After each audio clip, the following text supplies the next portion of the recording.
Les rencontres prophétiques. 1 Samuel, le chapitre 10, le verset 1 à 7. Je vais vous montrer quelque chose qui va vous aider, en sorte que ce mois soit pour vous un mois de grands privilèges. Mais ce test est trop fort. C'est pourquoi j'ai dit que toute la semaine, nous avons donné un thème ici à traiter. Le temps des vents prophétiques.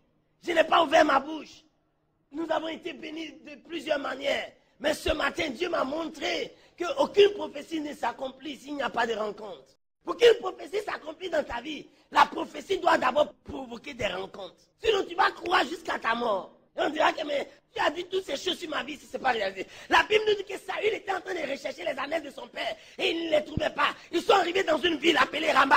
C'était la ville du prophète Samuel. C'était la ville du prophète Samuel. Arrivé dans cette ville, ce grand prophète a pris de l'huile de la part du Seigneur. Il a oint Saül. Il dit, tu deviendras roi. Tu deviendras chef de mon peuple. Écoute-moi très bien. Il a prophétisé, il a dit que Dieu avait choisi Saül pour prendre l'héritage d'Israël. Saül pour devenir roi. Alors que Saül était un jeune homme en train de chercher juste les annales de son père. Mais quand il a croisé le prophète, son histoire a changé. Son histoire a changé. Quand Dieu veut te bénir, il faut que tu croises l'homme qui parle sur toi. Dieu ne descendra jamais pour te bénir. Qui a parlé sur toi, il t'a dit quoi? Alors, bien-aimé, quand Samuel a parlé sur lui, Samuel dit que, oui, j'étais oint, tu seras roi, alléluia. Est-ce que quelqu'un peut dire, je serai roi, alléluia. Et n'oublie pas, tu es dans le temple du grand roi. J'ai dit, dis, je serai roi. Si tu es une femme, dis, je serai roi. Je serai roi. Écoutez-moi bien, la Bible dit qu'il a parlé, il dit, tu seras roi, tu seras roi. C'est la prophétie de l'homme qui parle. Quand il a fini de parler, maintenant il va lui dire que là où on est actuellement, pour que tu sois roi, ce n'est pas parce qu'il y a versé l'huile sur toi que tu seras roi. Ce n'est pas parce qu'il y a prophétisé que tu seras roi. Mais il te faut faire des rencontres. Et aujourd'hui, quand tu me quitteras, tu croiseras près du sépulcre de Rachel. Tu croiseras près du sépulcre de Rachel. 2 hommes. Vous voyez? Donc, dans la prophétie, quand Dieu veut te donner quelque chose, il te faut faire des rencontres. Donc, Saül, tu viens être béni. Tu dois être roi. Il y a la prophétie qui parle de ton règne. Mais il faut que tu croises d'abord ces 2 hommes. Sinon, la prophétie ne marchera pas. Ils te diront, les annales sont retrouvées. Écoutez-moi. Il dit, tu les trouveras près du sépulcre de Rachel. Dans la Bible, quand on parle de sépulcre, on parle de repos.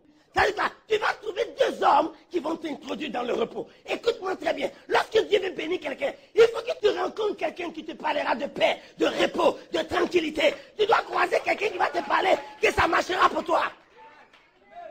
Dieu veut te bénir. On prophétise sur toi. On dit tu vas reçu. Mais toi, tu crois seulement les gens qui parlent de malheur. Va près du sépulcre de Rachel. Il faut que tu rencontres ceux qui parlent de paix, ceux qui disent que la chose marchera sûrement dans ta vie. Près du sépulcre de Rachel, ils te diront, les années sont retrouvées.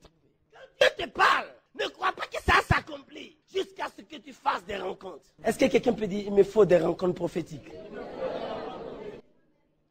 Dieu a dit à Abraham, Abraham, tu aurais un fils, tu aurais un fils, tu aurais un fils. Chaque année, la même prophétie. Tu aurais un fils, tu aurais un fils. La Bible dit qu'un jour, après 24 ans, il n'avait pas eu l'enfant. Est-ce que Dieu ment? Mais pourquoi depuis là, il n'enfante pas? Pourquoi l'enfant ne vient pas? Et la Bible nous dit qu'un jour, Abraham était assis devant sa porte. Il a vu 3 hommes qui passaient un peu là-bas. Il a couru et dit, c'est pour moi que vous passez. C'est pour moi, c'est pour moi. C'est à cause de moi que vous passez là. Vous voyez les hommes de Dieu dans les rues, vous passez, vous ne comprenez rien. Abraham était loin. Mais il dit, non. Il y a longtemps que j'attends un enfant. Il y a longtemps que j'attends un héritier. Il y a longtemps que j'attends une promesse. Il y a longtemps que j'attends quelque chose. Mais les gens ne passaient pas auprès de lui. Mais la Bible nous dit, Abraham est allé dans une connexion. Il allait les croiser. Il dit, je sais que c'est pour moi que vous passez par là. Et parmi les 3 hommes se trouvait Dieu lui-même. Il y avait 2 anges plus le Seigneur. Et c'est un d'eux, donc le Seigneur qui a dit, après leur rencontre, après le repas, l'année prochaine, Sarah aura un tu appelleras du nom d'Isaac. Ça veut dire que le nom Isaac était dans la bouche d'un passant. Ton miracle est dans la bouche de quelqu'un qui est en train de passer quelque part. C'est la prophétie qui doit te provoquer des rencontres. Regarde, qu'est-ce que je vais vous faire dire ce matin? Je vais vous montrer quelque chose. C'est-à-dire que si Dieu dit que tu vas être élevé, il te faut des rencontres. Il ne faut pas rester là, Dieu va me bénir, tu as rencontré qui? Et puis tu es devenu quoi? Saül, quand tu vas me quitter, aujourd'hui même, tu croiseras 2 hommes. Donc, il n'a pas dit que tu seras roi comme ça. Il faut que tu croises. Même David, il avait reçu l'onction de roi. Mais il lui fallait croiser d'abord Jonathan, le fils de Saül. C'est lui qui lui a donné l'appétit du trône. Faut t'asseoir là pour dire Dieu va me bénir. Dieu va faire ceci. Quand Dieu veut te bénir, il faut qu'il y ait des rencontres. Ce matin, pendant que je parle, Dieu est en train de crier pour toi des rencontres prophétiques, des rencontres prophétiques, des rencontres prophétiques, des rencontres qui te béniront, des rencontres qui t'ouvriront les portes, des rencontres qui t'élèveront, des rencontres qui t'annonceront. Il te faut des rencontres. C'est pourquoi on prie, on jeûne, on fait tout, mais ça ne marche pas. Parce qu'il faut que la prophétie me crée des rencontres.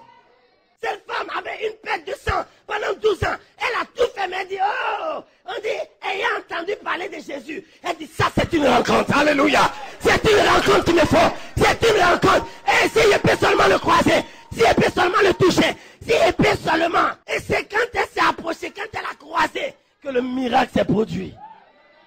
Alors que la Bible elle a passé dans la main de plusieurs médecins. Il y a une rencontre que Dieu a préparée pour toi pour ce mois. Il y a une rencontre que Dieu a préparée pour toi pour ce mois. Tu croises tous les hommes, personne ne pense de mariage. Mais ce mois, tu auras l'occasion de voir celui qui te rencontrera et qui dira quelque chose.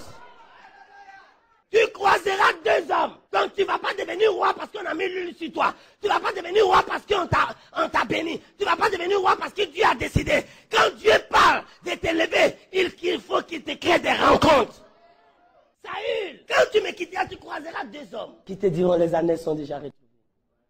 Et dès quand tu iras plus loin, tu vas encore faire une autre rencontre. Mais quand tu as trouvé cet homme, il te rend du pain et du vin. Écoutez-moi très bien. Il faut que vous croisez les gens qui peuvent vous donner quelque chose. Pour tout le monde, c'est vos camarades. Vous attendez à tout le monde. Mais on n'a pas ce temps-là. Si elle te croise, peut-être il y a une bonne parole pour moi.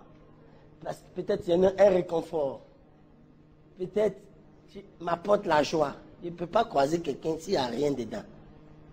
Vraiment, je vous respecte, mais excusez-moi. Ça ne me dit rien. Il dit, ils te donneront du pain. Oui, ils te donneront. Ils t'apporteront. Ils ajouteront quelque chose à ta vie. Il faut qu'aujourd'hui, quand tu me quittes, tu puisses trouver des rencontres qui te bénissent. Quand tu me quitteras, quand on va se séparer, cette deuxième catégorie de personnes te diront, deviens fort. Même quand on jette son hameçon dans l'eau, on met quelque chose au bout pour attraper le poisson. Donc, Dieu peut prophétiser sur toi. Mais il faut que tu t'approches de ceux qui ont un cœur pour te bénir. Ceux qui pensent qu'il peut être une joie pour toi. Ceux qui peuvent t'apporter quelque chose. Ceux qui peuvent te réconforter. Ceux qui peuvent te rassurer. Ceux qui peuvent dire quelque chose qui va te galvaniser. Il lui donna du pain. Quand Melchisédek a croisé Abraham, la Bible dit, il lui donna du pain et du vin. Il dit, ça, tu viens de Dieu.